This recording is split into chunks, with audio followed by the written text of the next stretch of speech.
Molly's Special Special. It was a blustery day on the island of Sodor. Thomas was excited. He was on his way to meet a new engine called Molly. She was waiting as he pulled into the yards. Molly was bright yellow.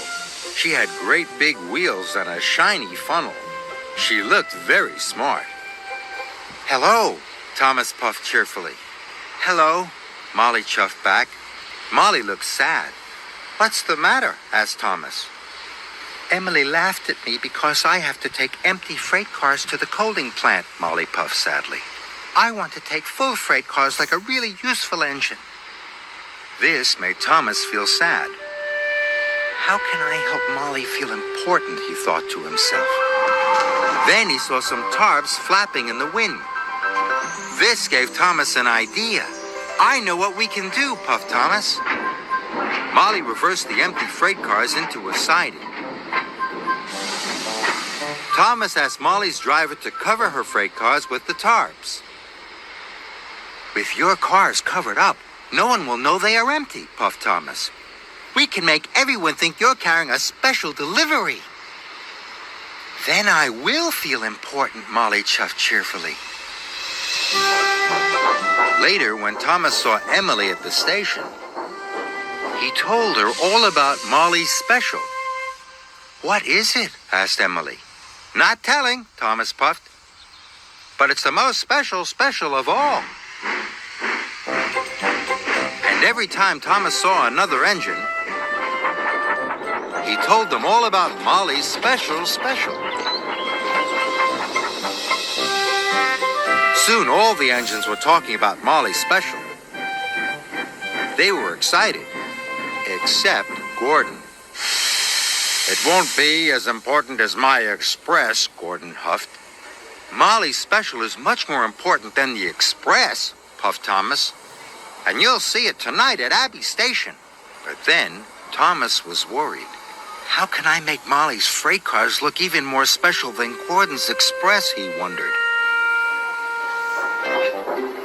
Later that evening, Thomas saw a station master lighting lanterns. This gave him another idea. "Can I borrow your lanterns?" Thomas puffed to the station master. "Of course," the station master replied.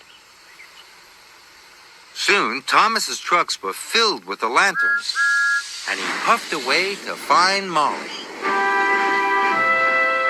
Soon, Molly's freight cars were decorated with the beautiful lanterns. She was taking the cars to the coaling plant for a very important job. "Your freight cars look very special now," puffed Thomas. "You must go through Abbey Station. Lots of engines will be there to see you."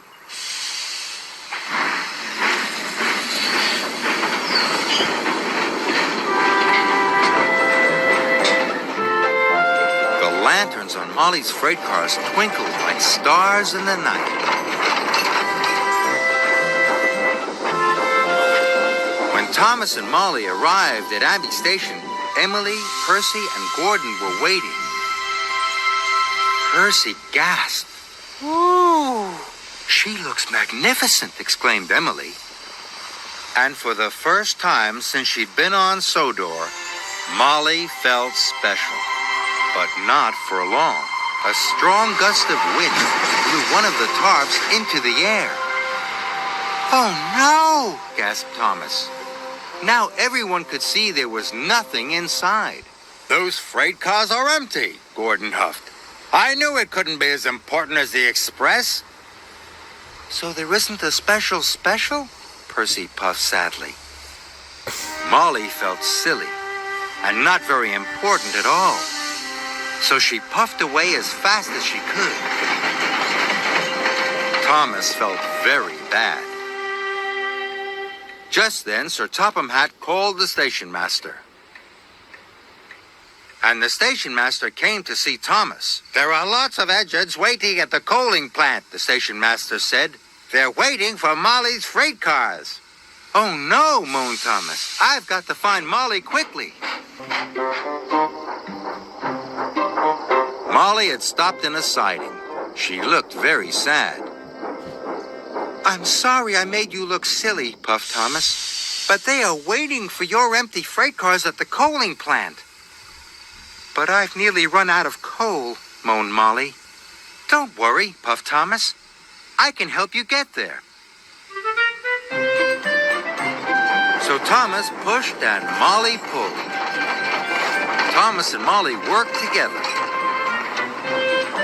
And they arrived at the coaling plant in no time at all.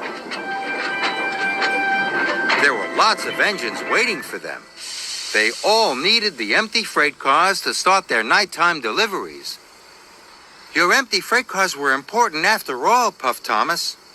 Molly felt so proud it made her axles tingle. We need even more freight cars, chuffed Henry. I'll get them, Molly chuffed cheerfully. And I'll help, puffed Thomas. Molly filled up with more coal, then Molly and Thomas raced back to the yard.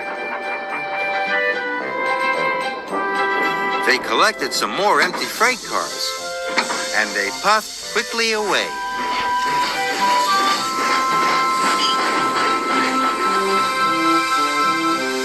Gordon was stopped at a junction.